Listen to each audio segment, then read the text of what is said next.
Hola, ¿cómo estamos? Bien. Bienvenue sur la chaîne Noviscar.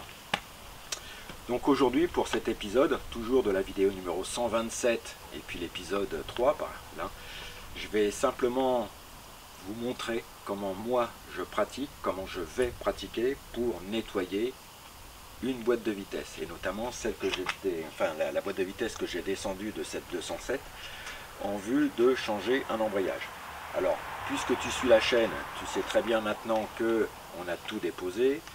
J'ai descendu la boîte, j'ai enlevé l'embrayage, pensant que c'était l'embrayage qui faisait un bruit un petit peu bizarre. Et évidemment, dans la vidéo précédente, je t'ai montré l'état de la butée d'embrayage qui était complètement secouée. Et avec les roulements à billes, c'est ça qui déconnait, quoi. Donc ça y est, tout a été commandé. Alors maintenant, le temps que ça arrive, il va peut-être se passer 3, 4, 5, 10 jours, j'en sais rien. Mais en attendant, toutes les pièces que j'ai démontées, il va falloir maintenant les nettoyer en vue de les remonter propres. Comme ça, au moins, on sera libéré de ce truc-là. Donc tu vois, là, j'ai préparé des tréteaux, j'ai mis 2 planches là-dessus, et je vais te montrer comment moi, je vais, à l'aide un petit peu de cet artifice, procéder au nettoyage de la boîte de vitesse. Mais avant, générique!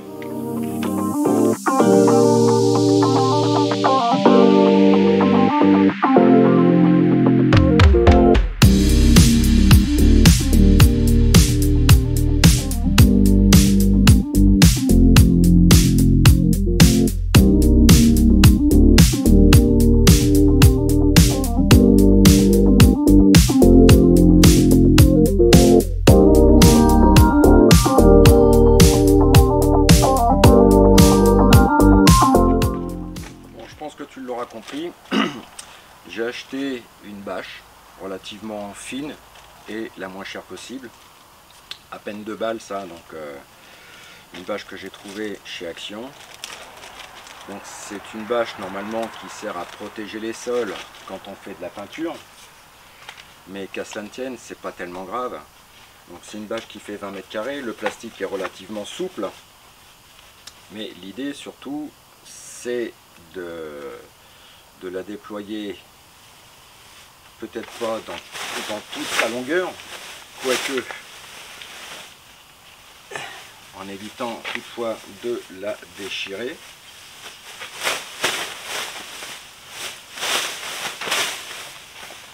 Voilà. Je vais positionner la bâche comme ceci.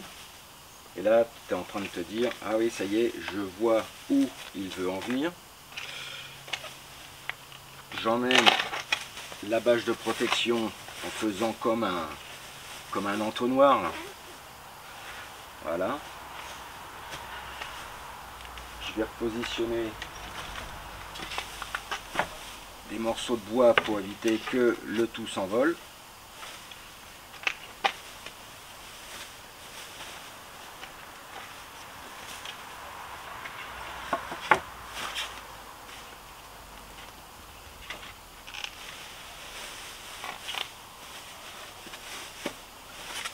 Voilà.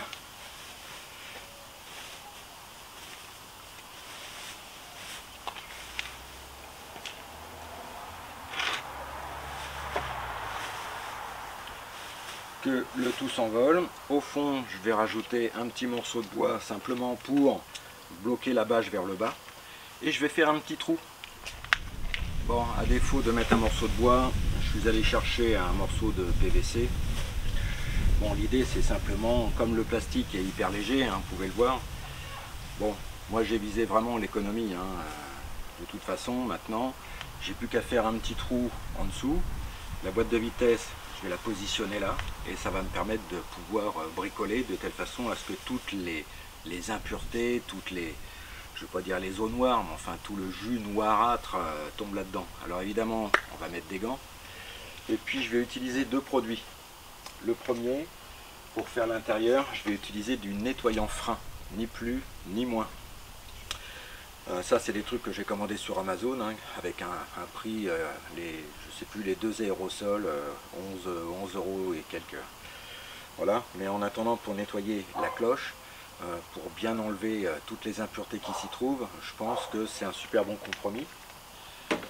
Mais à côté de ça, j'ai acheté du diluant synthétique dans un petit supermarché là où j'habite. Un truc à 2,50 €, histoire de dégraisser toute la périphérie de la boîte là qui est souillée par des impuretés. Il y a du gras, il y a du sable, enfin bref, il y a un tas de bazar qu'il va falloir dégager, quoi. Pardon. Un tas de bazar qu'il va falloir enlever, quoi. Donc, je vais prendre des gants relativement épais. Je vais positionner la boîte comme ça là. Alors, au démarrage, je me suis dit tiens, je vais la mettre à cheval, mais si ça ripe, la boîte elle va tomber, ça va pas me plaire. Donc l'idée c'est simplement de la mettre sur les planches en bois et de bricoler de telle façon à pouvoir amener toutes les saletés dans la bâche. Je vais aller chercher un récipient et en toute logique, avec le trou, toutes les impuretés vont goûter dans le récipient. Ce récipient, une fois qu'il sera plein, je le mettrai dans un bidon, des eaux qui sont pas claires, avec des produits un peu space, et j'emmènerai ça à la déchetterie. Au moins comme ça, au niveau de l'environnement, on est propre. Bon, ce que j'ai envie de faire, je vais enlever la fourchette. Comme ça, ça va me permettre d'incliner la boîte, l'orifice de la fourchette côté entonnoir en plastique qu'on a fabriqué là. D'autant plus que la fourchette, en fait, elle est protégée, la glissière est protégée par un truc en caoutchouc. Je vais l'enlever également, donc ça m'étonnerait que ce soit collé ça. Non, c'est un truc qui... Je vais l'enlever, ça me permettra de le nettoyer, et puis après, c'est surtout d'incliner la boîte de vitesse pour que toutes les impuretés passent par le trou de la fourchette. Bon, voyons ce que ça donne.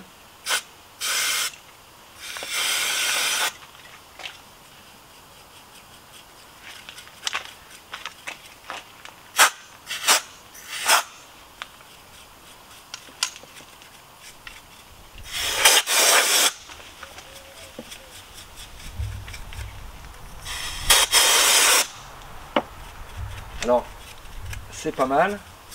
Le problème, c'est que comme le nettoyant frein, c'est un produit qui est quand même vachement volatile et tout de suite, j'ai peur que... Bon, c'est vrai que ça nettoie, hein. C'est pas tellement le problème. Mais si on veut l'intérieur propre, je vais essayer un autre process tout de suite, à savoir avec le diluant synthétique, voir ce que ça donne, pour simplement nettoyer déjà dans un premier temps.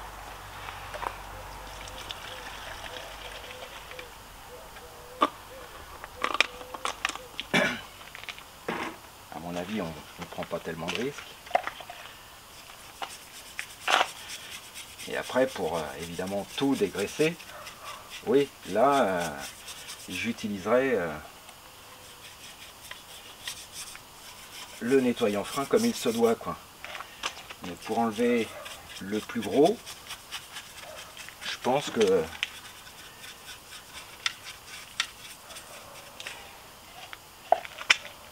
c'est pas mal.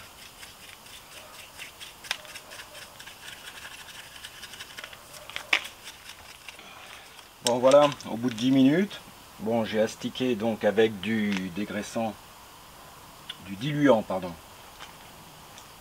Ouais, c'est ça, du diluant universel, du diluant synthétique. Bah dis donc, j'y arrive pas ce matin. Et j'ai donné un petit coup de nettoyant frein vite fait. Bon après, si j'ai le temps, s'il me reste du produit, j'en mettrai un petit coup à l'intérieur. Sachant que déjà là, moi personnellement, le truc ça me convient parfaitement bien déjà. Hein. Voilà, donc je vais dégraisser un petit peu la tête de la boîte là. Et puis là maintenant je vais m'occuper côté extérieur pour essayer de nettoyer au mieux, quoi. Bon, sur les parois extérieures, là ça va être pareil. Hein.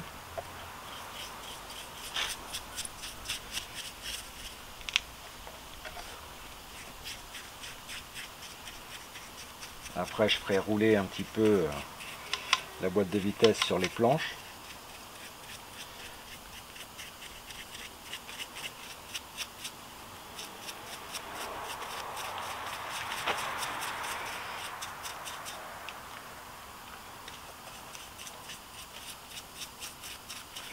Mais je pense qu'effectivement, hein, le diluant universel, franchement, c'est pas mal.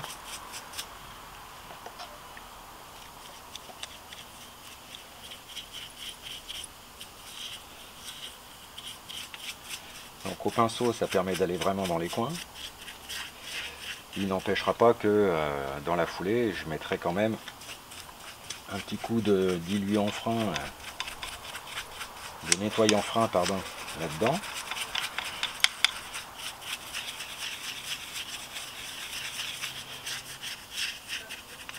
Et mon système avec les bâches d'entonnoir, franchement, ça fonctionne bien. Donc voilà, l'idée c'est de nettoyer parfaitement bien cette boîte pour la remonter complètement propre, quoi. Bon, tu vois, avec mon dispositif, donc toutes les eaux complètement dégueulasses tombent dans l'entonnoir avec la fameuse petite bâche souple que j'ai faite. Si tu fais la même chose, mets quelque chose, un poids en bas de la bâche pour que ça fasse vraiment entonnoir, parce que tu as vu, là il y a un tout petit peu de vent, mais la bâche elle est tellement légère que... Et en dessous, eh bien évidemment, j'ai mis un réceptacle qui récolte toutes les eaux noires, on va dire. Voilà. Donc la boîte est presque décapée. Je vais en remettre une deuxième couche, soit cet après-midi, soit demain. La fourchette, on s'en fout, j'en ai commandé une neuve. Les trucs en caoutchouc, je vais les nettoyer avec de l'eau chaude et du savon noir. Et bah, tout ce qu'il y a comme pièce un peu grasse, je vais faire de la même méthode, avec donc mon diluant universel, là, parce que je trouve que c'est franchement pas mal. Ensuite, ce que je ferai certainement, c'est que je mettrai un coup de décapant frein là-dedans, et puis je mettrai un grand coup de soufflette pour enlever toutes les petites impuretés, les grains de sable, et je pense qu'on sera pas mal, quoi. Donc tout à l'heure je vais m'attaquer à un morceau de métal que je trouve un peu dégradé, donc je vais le poncer, je vais le passer à l'anti-rouille, mais d'abord je vais m'accorder une petite pause et je te montre ça juste après. Donc là on est dans les phases de nettoyage, nettoyage, décapage, dégraissage, et puis même quelques petits travaux de peinture. Donc là par exemple, dans le cadre là, de l'exemple, j'ai pris la barre qui se situe sous le radiateur, par exemple, hein, qu'on appelle la barre anti-écartement, et donc je l'ai dégraissée, je l'ai nettoyée. Là elle se pique un petit peu. Je vais simplement lui redonner un petit coup de propre. Alors je me suis mis à l'abri parce qu'aujourd'hui dans les Landes, ben, il pleut. Donc je ne vais pas m'embêter.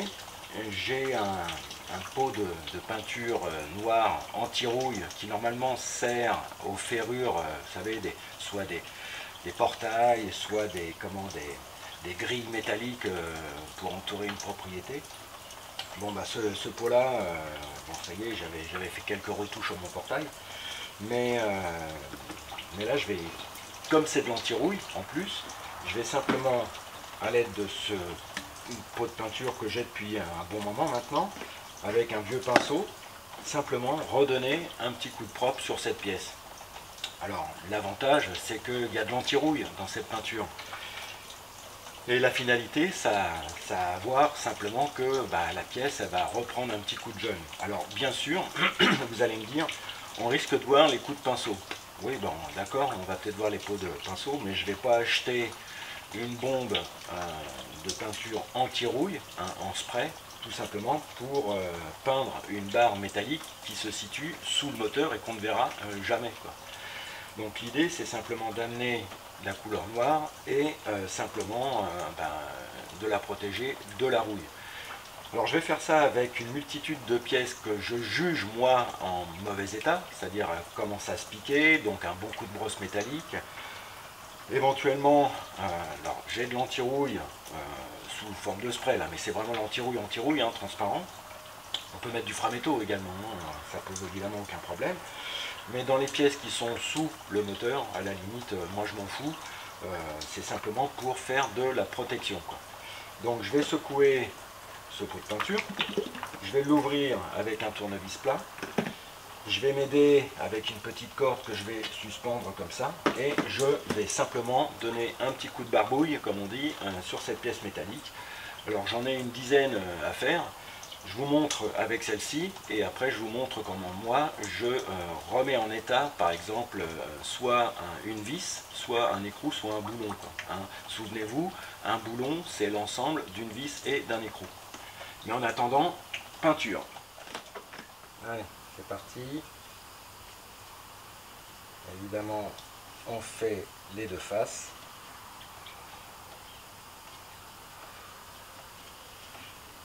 Alors ce qui est sympa avec cette peinture, c'est qu'elle s'étire facilement. Faut pas oublier de faire les champs, évidemment. Et si je peins dans le sens de la barre, on voit que la peinture s'étire, et je vais peut-être minimiser les coups de pinceau. Mais je répète, hein, de toute façon je m'en fous, puisque cette barre anti-écartement, elle va sous le bloc moteur, au niveau des radiateurs, donc on la voit jamais, quoi. Et elle a pour vocation de, donc, évidemment, d'éviter l'écartement, mais surtout elle tient aussi comment le dispositif en plastique, hein, qu'on appelle le cache bas moteur, quoi. Bon, ensuite, donc je vais te mettre une photo parce que j'ai des vis qui sont pas forcément en très bon état. Donc l'idée que moi j'ai, hein, de remettre un petit peu, je ne veux pas dire en état parfaitement dans le neuf, hein, mais tu prends une grosse paire de gants en cuir, une brosse métallique, tu vas bien brosser tout ce qui est filet pour que ça s'inscrive bien évidemment dans le trou taraudé.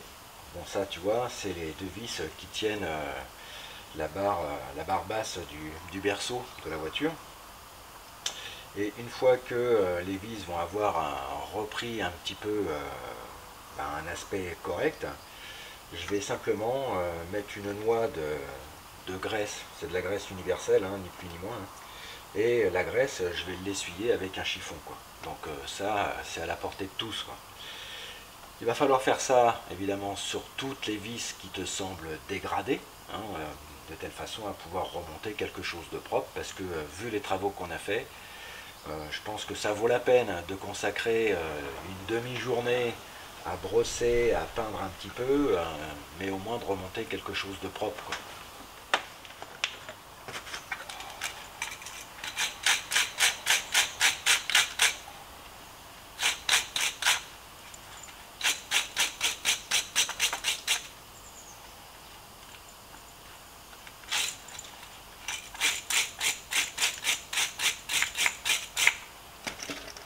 Bon, j'ai décapé la grande vis qui était vachement abîmée. Je vois que par contre à l'intérieur des filets là, ça... alors soit j'ai une filière et j'essaye de refileter un petit peu la tige. En attendant, ce que je vais faire, bon ça c'est une petite combine, hein, je vais mettre une noix de graisse partout là-dedans.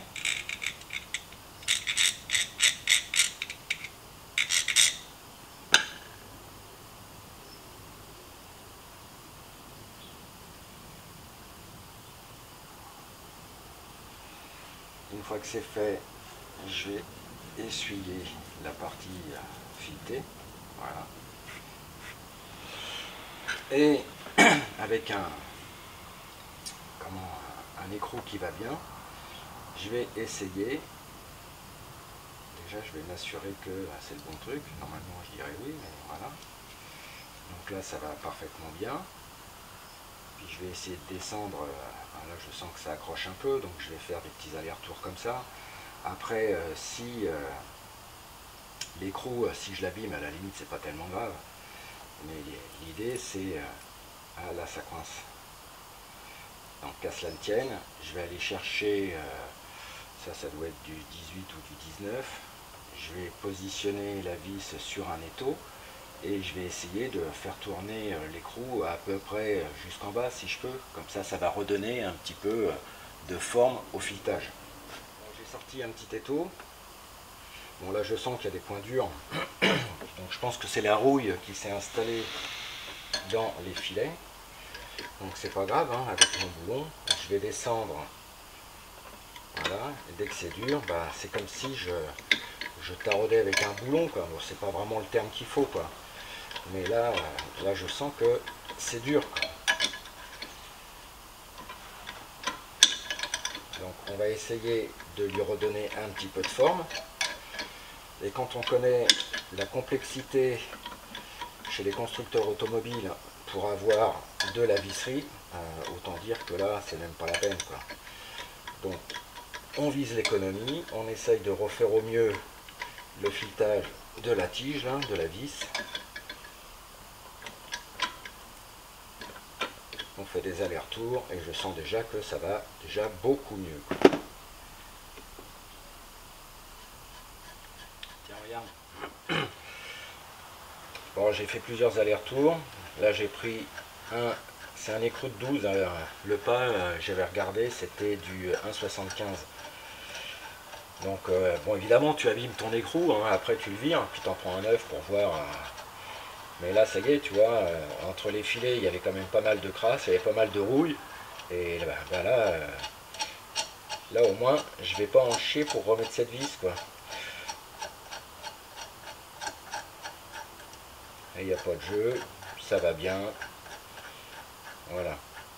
Donc l'idée, c'est de rénover, de redonner un petit coup de neuf à toute ta visserie, quoi. Voilà, alors si tu es comme moi dans l'attente de pièces, alors faut pas être exigeant non plus, hein, quand tu commandes des pièces sur des magasins ou des sites internet un peu spécialisés, hein, faut pas t'attendre à avoir tes pièces le lendemain. Ça fonctionne pas vraiment comme Amazon, quoi. Amazon, il est 18 h, tu commandes, le lendemain à 10 h du matin tu as ta pièce. Enfin, il y a une logistique à mon avis qui est complètement différente. Mais en attendant, bon, j'ai commandé les pièces et dans l'attente de les recevoir, alors je pense que c'est l'histoire de 3, 4, 5 jours, puis s'il faut attendre un peu plus, eh bien j'attendrai un peu plus, on n'est pas pressé, quoi, voilà, quoi. Je vais consacrer ce temps au nettoyage de différentes pièces. Donc là, dans cette vidéo, on a vu comment j'ai dégraissé, j'ai nettoyé la boîte de vitesse, j'ai dégraissé, j'ai passé de l'anti-rouille sur une barre anti-écartement, comment j'ai restauré la visserie, hein, qui tient le bas du berceau moteur. Bon, bah, c'est ce genre de petites opérations, tu peux les faire en attendant tes pièces, quoi. Bon, moi maintenant je pars du principe qu'on a démonté tellement de choses sur cette voiture pour accéder à l'embrayage. Bon, je pense que c'est pas inutile de donner un bon coup de propre là-dedans, d'autant plus que la voiture dans la foulée elle va passer au contrôle technique. Et dans ce sens, je me fais pas tellement d'illusions, quoi. Donc voilà, de quoi occuper, allez, à mon avis, 3-4 jours d'entretien, même si je fais ça que le matin. En attendant, bah écoute, si les vidéos te plaisent, je te demande même pas de liker, t'en parles simplement autour de toi, c'est simplement pour aider les gens à dépenser moins de thunes dans l'entretien de leur bagnole et de faire quelque chose de correct. Tu vois, hier, je mettrai le devis lorsque je mettrai la facture de ce que j'ai commandé. J'en ai eu pour 179 balles de pièces, alors que chez Peugeot, on me demandait beaucoup plus de thunes, sachant que rien que pour changer l'embrayage, on me demandait 1052 balles.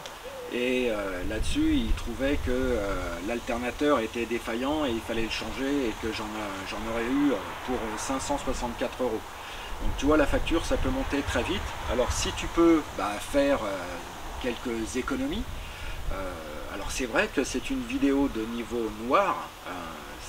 J'ai mis noir parce qu'il y a plein de trucs à démonter. Mais il y a plein de combines maintenant que je t'ai indiqué dans les vidéos, notamment si tu as un doute, avant de démonter quoi que ce soit, tu prends une multitude de photos, mais ça c'est valable également dans ta maison, hein. Lorsque tu ouvres un interrupteur, un va-et-vient, et que tu as un doute comment recabler les fils électriques, prends des photos, quoi. Enfin moi c'est ce que je fais depuis des années. Alors évidemment, à force, on se forge des connaissances, on prend confiance en soi. Enfin bon, cette vidéo est de niveau noir, alors peut-être pas le nettoyage, parce que tout le monde est capable d'utiliser des pinceaux et soit des diluants, soit des décapants. Et puis ceci dit, en termes d'économie, par exemple, il y a des pièces que tu peux aussi dégraisser hein, pour enlever un maximum de merde, avec du white spirit. Après, tu vas prendre un détergent pour bien dégraisser l'ensemble en vue de peindre, mettre un anti-rouille correct. Voilà, donc simplement, si cette vidéo te plaît, parle-en simplement autour de toi. Ce sera personnellement ma meilleure pub. Voilà, bon, je te souhaite de passer une très très bonne semaine. Prends surtout soin des gens que tu aimes. Allez, ciao, bye et porte-toi bien.